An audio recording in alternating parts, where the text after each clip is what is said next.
महादेव पाल्टिले मूषा। यह एक सुंदर पौराणिक कहानी अटे। वीडियो को शेष जाए देखिबाकू अनुरोध। प्राय अनेक दिन तलर एक कथा। बृहत घंच जंगल मझिरे एक शिव मंदिरटीए थिला। सेठारे सबु हिंस्र जंतु अंक कारबार थाए। तेणु सेठाकू प्राय लोकमाने जाई पारंती नाही। किंतु सेठारे राति हेले जंगल भितरु शून्यरु अग्नि आलोकित होइथाए। आउ सकाळ हेले किछि अग्निर ध्यास नथाए। एहा देखि पाख पड़ोसी गां रो लोके आबाक होई जांती। फଳରେ गां रे तांकर एक स्वभाव से मंदिर को जिबा पाई मनस्थ कले। आउ से गां रो मुखिया अंक निर्देश रे दिन को दिन जनक परे जणे मंदिर को जाई प्रभु को दर्शन करि चालिले।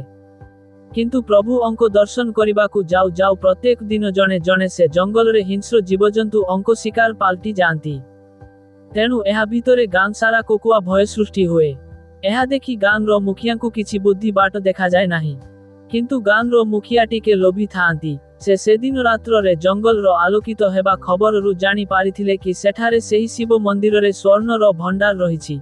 तेणु से गां लोकंकु किछि न कहि सेमानंकु प्रतिदिन प्रभु महादेव अंक सेवा निमंते पठाई। गां रो लोकंकु जनशून्य करिदेबार चक्रांत करि से हिंस्र जंतु अंक मुहंकु पठाई थांती। एहा किंतु मंदिर भितरे थाई स्वयं महादेव सबु देखु थांती। किछि दिन परे से गां मुखिया सेही जंगल भितरे थिबा मंदिर को सौंदर्यकरण करिबा निमंते समस्तंक घरु 20 बस्ता लेखाएं धान संग्रह करि आनिला।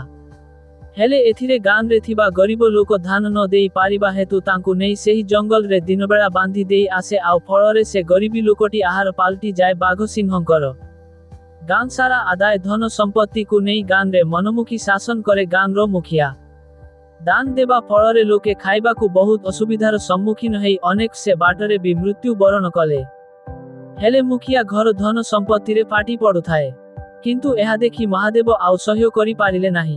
फଳରେ प्रभु एक मूषा रूप धारण करी से गां मुखिया रो भंडार घरे पसी ता धान चाउल मुग बिरी सबु धन संपत्ति को काटी काटी खत समान करि देले।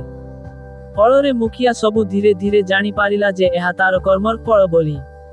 तापरे मुखिया खाइबा पाई हिनस्था हेला। आउ पड़ोसी गां को भिक्षा करिबा को जिबा पाई से इज्जत को बंचाइबा पाई घरे भूकरे आउटू पाउटू हेला।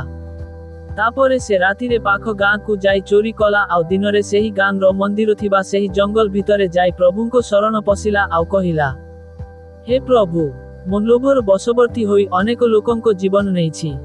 फଳରେ मु आजि तार फल भोग करूछि। मु जुआडे गले सबुठी मते घृणा करूछंती लोके।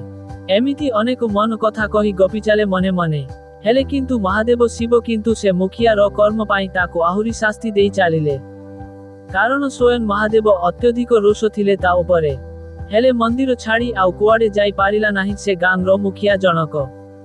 तापरे धीरे धीरे तुंडरे ओ नमः शिवाय नाम गाई गाई शिवंकु संतुष्ट करिबारे समर्थ हेला गां मुखिया।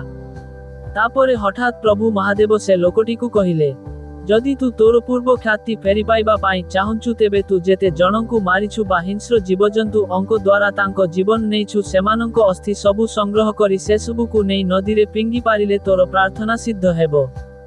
एहा परे जंगल सारा पागल भरी बुली बुली प्राय सबु लोकंकर छोट बड़ टुकुड़ा अस्थि को खोजी संग्रह करी नदी कूलकु धाइला। आउ अस्थि सबु नेई नदी रे पिंगीबा मात्रे सबु अस्थि जीवंत हेई उठिले एवं सबु पूर्व रूप आउ जीवन फेरी पाइले। एहा देखि गां मुखिया पूरा चातक भरी चाहि रहिला। तापरे गां लोके मुखिया को सेही जंगल को धरि नै एक गछरे बांधी देले।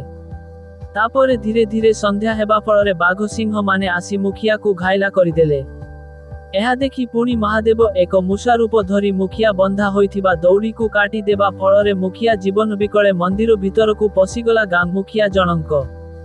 तापरे से सकाळु उठी निज देह को देखि आश्चर्य हेइगला। कारण से संपूर्ण सुस्थ हेइ जाइथिला महादेव अंक कृपारु। तापरे से प्रभु को सहे दंडवत देई गां को फेरिला। आउ गां रे लोकंको पाखे निजर भूल पाई क्षमा प्रार्थना करी भलरे समस्तंको सह पूर्व परि रहिला। एनु एठी आमे शिक्षा पाइले जे प्रभु अटंती महादयालु पुरुष। से काहार दुख देखि पारंती नाही। से कौनसी न कौनसी रूपरे आदि आमकु साहाय्य करिथांती। आउ भूल पाई दंड मध्य देइथांती। तेणु आमे समस्ते आसीछे दुनिया को हस खुशी रे चलिबा। आउ सदा सर्वदा प्रभु अंकु स्मरण करी कर्म क्षेत्र रे आगे जीवा। आमर वीडियो बा एही ओडिया आध्यात्मिक गप जदि आपनक मन को छुई थाए तेबे आमर एही चैनल को शेयर आउ सब्सक्राइब करिबा को आपनकु अनुरोध रहिला। रहुछि नमस्कार।